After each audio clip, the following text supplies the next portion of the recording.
უნივერსიტეტებში ჩატარებული კვლევით აღმოჩნდა, რომ ქართველ სტუდენტებს უჭირთ მეტყველება, წერა, აზრის გადმოცემა, წაკითხულიდან შინაარსის გამოტანა და მათემატიკური აზროვნება. წარმოიდგინეთ, რამხელა ტრაგედია ეს. ეს ნიშნავს, რომ ჩვენი განათლების სისტემა ძირგამომპალია თავიდან ბოლომდე. სკოლებში ადამიანებს ვერ ვაძლევთ იმ უნარს, რომ გაიზრდებიან შემდეგ მეტყველება, რაღაც ის თავის აზრის გამოხატვა, აზრის გადმოცემა, სწორი კომუნიკაცია, რაღაცა რთული წინადადებების აწყობა და რაღაც ლოგიკური წინადადებების აწყობა გადმოსცეს, ამას ვერ ვახერხებთ სკოლებში.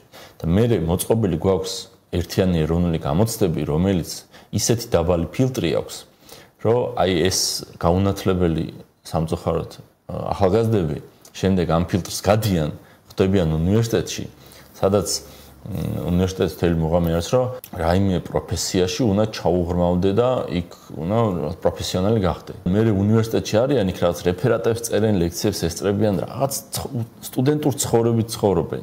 და ამის მიუხედავად უნივერსიტეტს რომ ამთავრებენ ადამიანები, მე თავიდან უწევთ უკვე რეალურ ცხოვრებაში რაღაცებს სწავლა. 12 წელი სკოლა, 4 წელი ინსტიტუტი.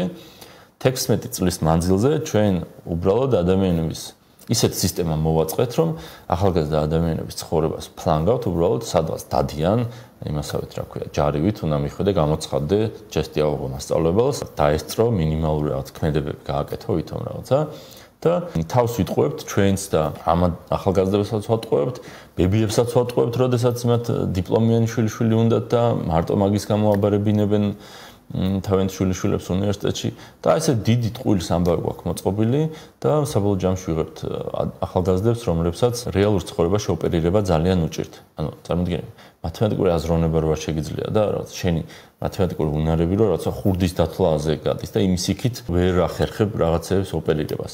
რა ის ბიზნესის წამომწყები შენ ხარ, ხო? ბიზნესი ხო ნიშნავს, რომ უნდა რაღაცა cash flow გესმოდეს, რაღაცა შემოსავალი, გასავალი, დაგეგმვა შეგეძლოს, რაღაცა ბიზნეს მოდელის წარმოდგენა შეგეძლოს. თავის ცხოვრების ბიუჯეტს ვერ დაგეგმავს. თვიდან თვენდე რამდენი გაქვს შემოსავალი, ის რომ ისე დაგეგმო გაანაწილო, რომ შეგეძლოს რაღაცა ვალებზე არ გადახვიდე და ვალებით არ იცხოვრო. სამსახურში წავა რაღაც გასაუბრებაზე მივა, თავისი შეხედულების და აზრის გადმოცემა არ შეუძლია. არ შეუძლია თავის თავზე მოყვეს. რა შეუძლია და რის გაკეთება შეუძლია და რისი არა, რა უნდა გამოვიდეს. რატომ უნდა ამ სამსახურში მუშაობა? რაღაცა ინსტრუქციას მიიღებს, თუ აიყვანეს სამსახურში ინსტრუქციას მიიღებს, რომ ესეკენი, წაკითხულიდან შინაარსის გამოტანა არ შეუძლია და მე აი ვართ ესე ბედნიერები და რატო ვართ ღარიბებიო, მაგას ვიძახით. მაგიტო ვართ, დიდწილად მაგიტო ვართ. რა თქმა უნდა, სხვა ამბებიც არის მანდ ის, რომ საკუთრება არ გვაქვს, სასამართლო არ გვაქვს.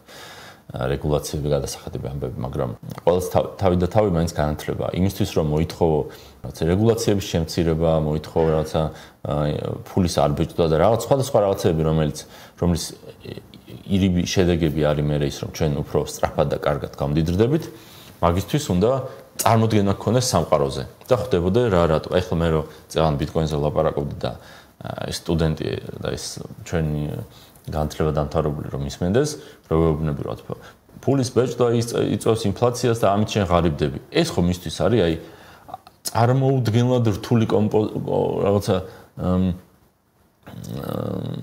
წინადადება, რომელშიც აი რამდენ ნაწილში რაღაცა უნდა მიხვდეს, ეს გააერთიანოს და რაღაცა ჩამოყალიბოს მიზეზ შედეგობრივი კავშირი.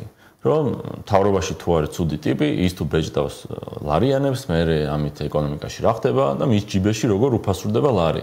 და მაღაზიაში რო შედის და ფასი რო გაძვირებულია, ის რომ თავრობის ბრალია, აი ეს ჯაჭვი უნდა ააგოს. და ეგ ხო წარმოუდგენელია იმ განათლების სისტემით, რომელიც გვაქვს ჩვენ და სამწუხაროდ.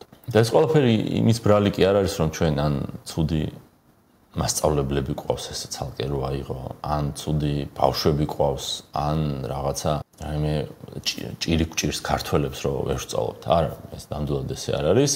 ეს ყველაფერი იმის ბრალია, რომ განათლება არის ცენტრალიზებული და ერთი ადამიანი წყვეტს, განათლების მინისტრი, იმიზეზებით ბიძინა, წყვეტს როგორი განათლება გქონდეს და ეგ იგივეა რაც ერთი და იგივე წამლით რო უმკურნალო 9 მილიონ ავადმყოფს.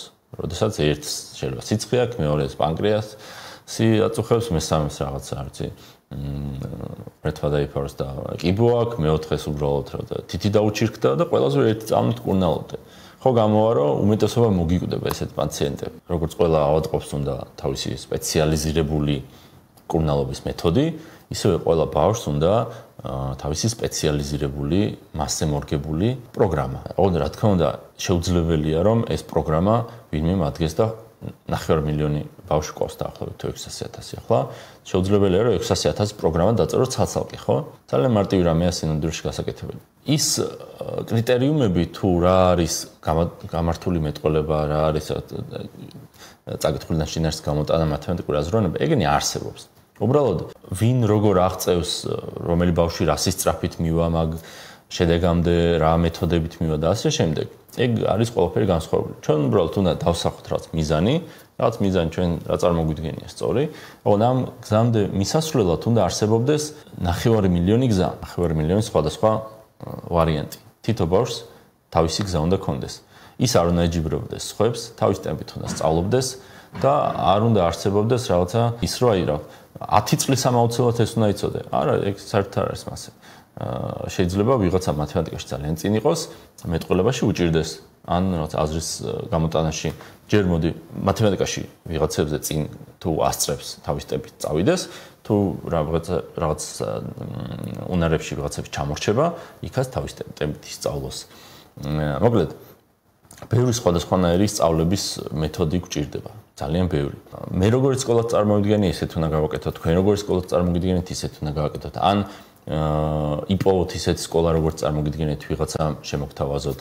და ამით მოხერხდება ის, რომ ბავშვები მართლა ისწავლიან და არა ის, რომ უბრალოდ 12 წელი სადღაცია რა, დაასტუკა იქ სკოლის კედლებზე და მე თვლით, რომ უირახან ატესტატი აქვს და 12 წელი სადღაცია რა, ეს ავტომატურად ნიშნავს, რომ რაღაცა განათლება აქვს და ცხოვრებაში გამოსადეგი უნარები აქვს.